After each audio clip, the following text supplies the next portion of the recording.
सतगुरु कबीर साहिब कहते हैं, कामी का गुरु कामनी, लोभी का गुरु दाम। कबीर का गुरु संत है, संतन का गुरु नाम। कि कामी व्यक्ति का गुरु कौन है? स्त्री। और लोभी का गुरु कौन है? दाम। और कबीर जो है, इस कबीर का गुरु कौन है? संत हैं। और संतों का गुरु नाम होता है। क्योंकि लोभी व्यक्ति धन के मोह में फंसा रहता है, कामी व्यक्ति अपनी स्त्री के मोह में फंसा रहता है।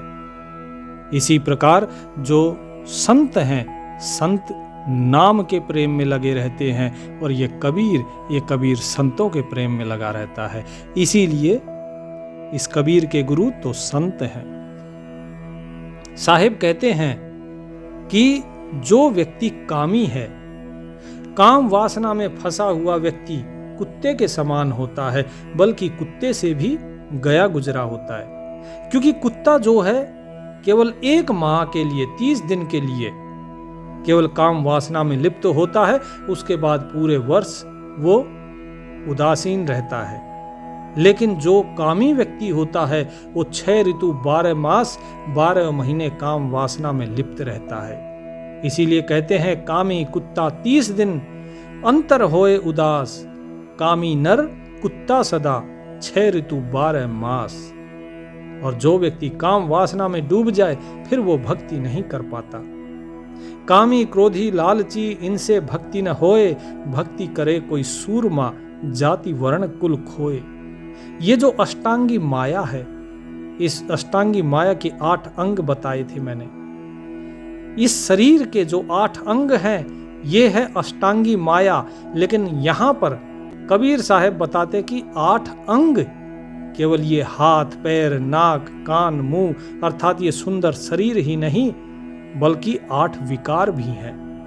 ये 8 विकार इस माया के ही हैं। जैसे काम, क्रोध, लोभ, मोह, अहंकार, ईर्ष्या, द्वेष, ये सारी चीजें, निंदा, ये सब काम वासना, ये सभी चीजें इस माया के ही अंग हैं, इस माया के ही विकार हैं। तो सबसे पहले काम वासना के ऊपर हम देखते हैं कि क्या कहते हैं साहिब कहते हैं, भक्ति बिगारी कामिया, इंद्री केरे स्वाद, हीरा खोया हाथ से जन्म गंवाया बाद। कि जो काम वासना है ये भक्ति को बिगाड़ देती है। इंद्री के स्वाद के चक्कर में व्यक्ति अपने हाथों से हीरे जैसा अनमोल जन्म खो देता है और उसके बाद पछताता है, क्योंकि उसके पास पछताने के लिए कुछ रहता नहीं। एक व्यक्ति था यशोवर्धन, जो कि बहुत बड़ा व्यापारी था, खूब धन्ना सेठ था, जिसके पास घोड़े थे, रेशमी वस्त्र थे, मसाले गहने, हर प्रकार का व्यापार वो करता था। उसके पास दास दासियों की कोई कमी न थी। ऐसा था मानो किसी छोटे से राज्य का राजा हो। उसकी प्रसिद्धि व्यापार से नहीं, उसके भोग विलासी स्वभाव से थी। नगर के चौराहों पर लोग उसको कहते थे कि ये यशोवर्धन नहीं, रसिकराज है। क्यों? क्योंकि उम्र तो उसकी केवल 40 वर्ष की थी, लेकिन अभी भी जवान था। और उसका जो स्वभाव था वो बड़ा ही कामुक था। वो भोग विलासी स्वभाव का था, स्त्रियों में आसक्त रहता था। उसके लिए स्त्री केवल प्रेम करने के लिए नहीं थी, उसके लिए स्त्री एक भोग विलास की वस्तु थी। उसने विवाह तो किया, लेकिन उसकी पत्नी सुधा उसे कई वर्ष पहले छोड़कर चली गई थी। इंद्रियों के बंधन में वो फंसा हुआ था। इसीलिए उसे लोग रसिकराज कहते थे। कोई उसे व्यंग से कहता तो कोई उसे प्रशंसा से।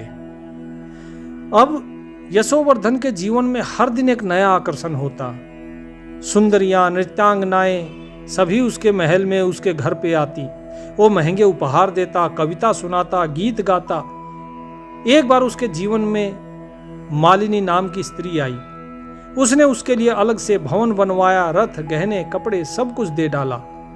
लेकिन कुछ ही समय में मालिनी का उससे मोह टूट गया और वो किसी और दूसरे सेठ के साथ चली गई।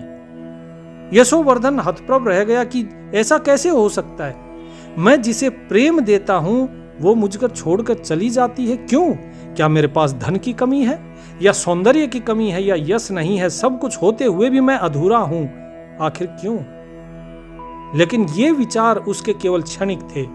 कुछ दिन के बाद फिर से उसने वही स्त्रियों का संग शुरू कर दिया, मानो उसके भीतर की जो जगह खाली थी वो उसे स्त्री शरीर से भरने की असफल कोशिश कर रहा हो। एक दिन नगर के बाहर प्रदेश से एक युवती आई जिसका नाम था चंद्रलेखा। वो अद्वितीय थी, न केवल उसका रूप बल्कि उसकी बुद्धिमत्ता वो भी चमत्कारी थी। नृत्य बहुत अच्छा जानती थी, कविताएं बहुत अच्छी कहती थी और यशोवर्धन की आंखों में आंखें डालकर मुस्कुरा सकती थी बिना डर के। यशोवर्धन पहली बार किसी स्त्री के सामने आत्मसमर्पण की अवस्था में पहुंच गया। अब यहां पर जो बताया जा रहा है जरा ध्यान से सुनिए कि जब किसी के ऊपर काम आसक्त कोई व्यक्ति होता है तो उसकी क्या दशा होती है। यशोवर्धन उसके पीछे पागल हो गया। उसने अपनी घर की चाबी चंद्रलेखा को ही दे दी। व्यापार का नियंत्रण भी उसी को सौंपने लगा। मित्रों ने उसे बड़ा चेताया, सेवकों ने मना किया, लेकिन यशोवर्धन ने सब अनसुना कर दिया। एक दिन कबीर साहब वहीं से गुजरे उसके महल के सामने से, और जब वो गुजर रहे थे तो उसने देखा कि यशोवर्धन उस स्त्री के साथ आनंद में मग्न है, लेकिन ना कोई पर्दा है ना कोई लाज शर्म। तो उन्होंने दोहा कहा, कामी लज्जा ना करे मन माही आह्लाद, नींद न मांगे साथरा भूख न मांगे स्वाद। कि कामी व्यक्ति उसी प्रकार लज्जाहीन होता है जैसे कि नींद आने पे व्यक्ति को बिछोने की जरूरत नहीं होती, भूख लगने पे व्यक्ति स्वाद नहीं देखता, केवल पेट भरता है। इसी तरह कामी व्यक्ति के मन में जब वासना जगती है तो लज्जा नहीं करता, वो सिर्फ अपने आनंद में ही मगन रहता है। उसे ये नहीं पता कि मैं कहाँ खड़ा हूं, मैं कहाँ बैठा हूं। यशोवर्धन ने जब कबीर साहेब को देखा तो उसने व्यंग मारा, बोले, ए साधु क्या देखता है? अरे तुझे क्या पता इस आनंद के बारे में? तो कबीर साहब बोले कामी कबहु न गुरु भजे, मिटे न संशय सूल, और गुणन सब बख्श हो कामी डार न मूर। कि कामी व्यक्ति कभी गुरु का सेवक नहीं हो सकता। तुम लगे हो अपने इसमें, तुम सोचते हो कि इसमें आनंद है, नहीं, इसमें आनंद नहीं है। तुम्हारे ये संशय जो है ये दूर नहीं हो सकता। बाकी सभी अवगुण तुम्हारे बख्शे जा सकते हैं, लेकिन जो काम वासना का तुम्हारा अवगुण है इसको बख्शा नहीं जाएगा। तुम्हें लगता है कि तुम आनंद में हो, नहीं, तुम आनंद में नहीं हो बल्कि तुम पाप में डूबते जा रहे हो। जिन खाया सोई मुआ गण गंधर्व बड़ भूप, सतगुरु कहें कबीर से जग में जुगत अनूप। कि जिसने भी इस काम रूपी विषय फल को खाया है, चाहे वो गण गंधर्व बड़े बड़े राजा क्यों ना हुए, सब के सब डूब गए, सब के सब मारे गए। इससे कोई नहीं बचा। इस जगत में ये लोगों को फंसाने की सबसे बड़ी जुगत है, सबसे बड़ी युक्ति है। इसने बड़े बड़े ऋषियों को इसने अपने जाल में फंसाया, लेकिन अभी तुम इस स्थिति में नहीं हो कि मैं तुम्हें कुछ समझाऊं और तुम समझ पाए। तो इतना कहकर कबीर साहब आगे बढ़ गए। यशोवर्धन ने अपना व्यापार धीरे धीरे चंद्रलेखा के हाथ में दे दिया, और एक दिन जब सारी संपत्ति चंद्रलेखा ने धीरे धीरे अपने नाम पर करवा ली, उसे लगा कि अब इसके पास कुछ शेष नहीं रहा, तो यशोवर्धन को छोड़कर किसी विदेशी व्यापारी के साथ चली गई। इस बार यशोवर्धन टूट गया, न केवल भावनात्मक रूप से बल्कि शारीरिक और आर्थिक रूप से भी। उसके सेवक उसे छोड़कर चले गए, व्यापार बंद हो गया, महल बिक गया। जो कभी नगर का रसिक राज होता था अब वो गलियों में भटक रहा था मानो एक साधारण भिखारी हो, क्योंकि जितनी संपत्ति थी वो सारा सब तो लूट कर ले गई चंद्रलेखा।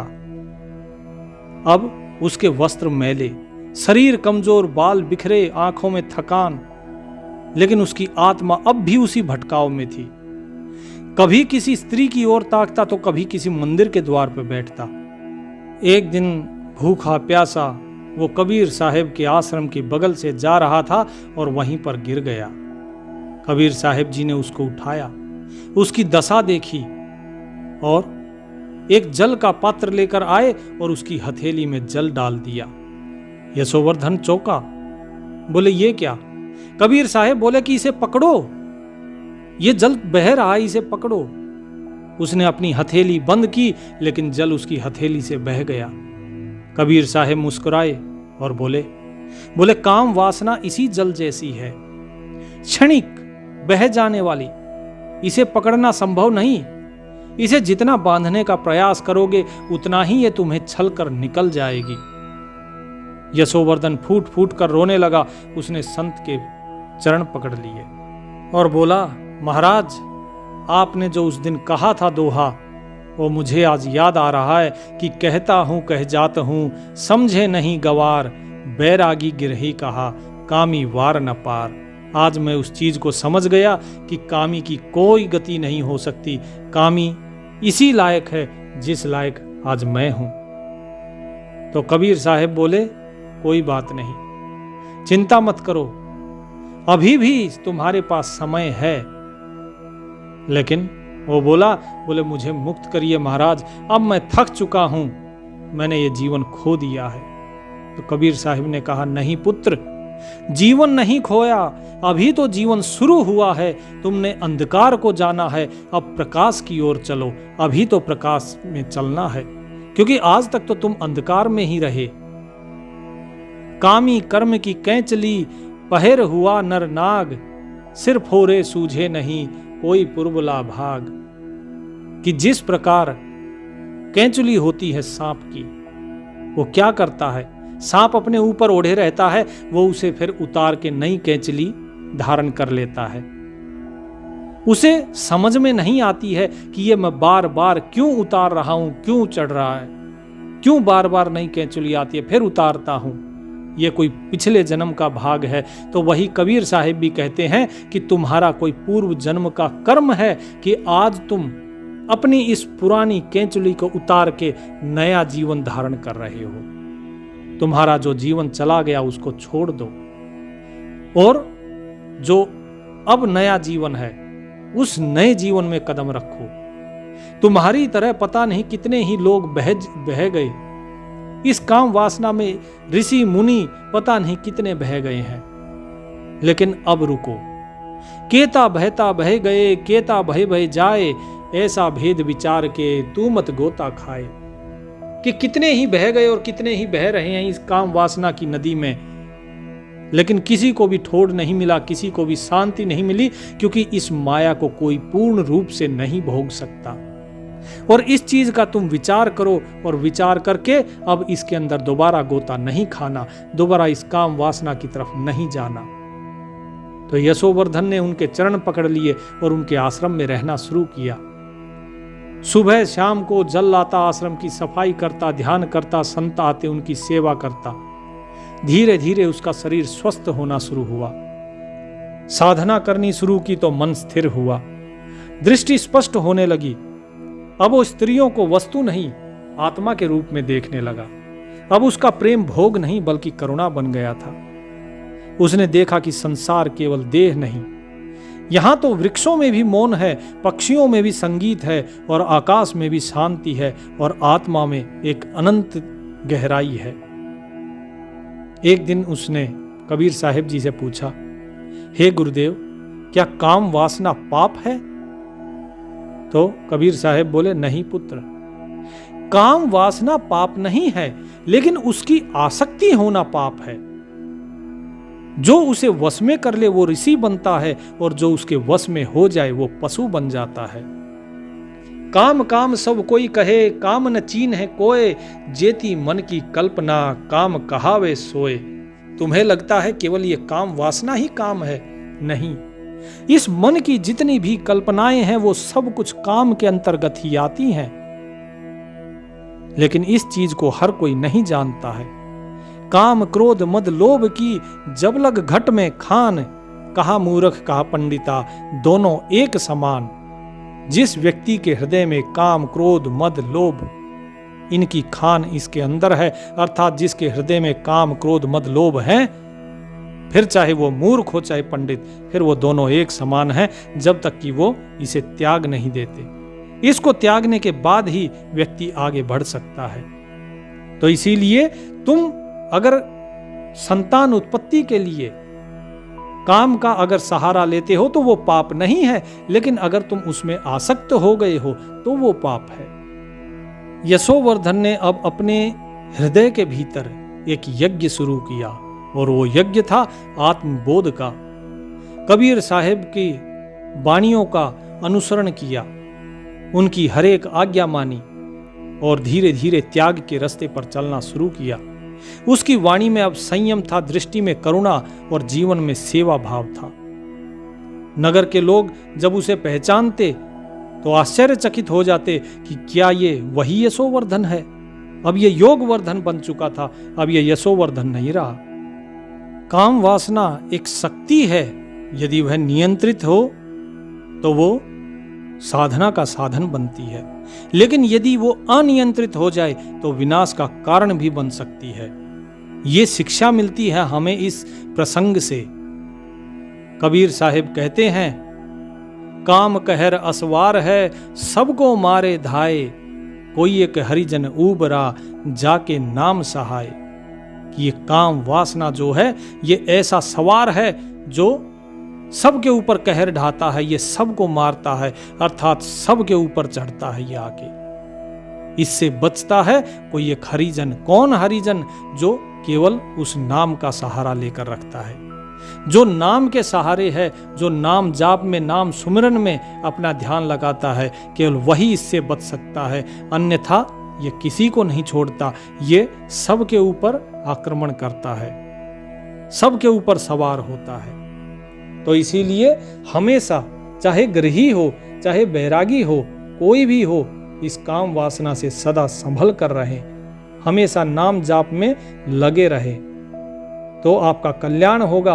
अगर नाम को छोड़ दिया तो ये काम फिर आपका कल्याण नहीं होने देगा, क्योंकि जहां पे काम है वहां नाम नहीं, जहां काम तह नाम नहीं, जहां नाम नहीं काम, दोनों कबहू ना मिले रवि रजनी एक ठाम।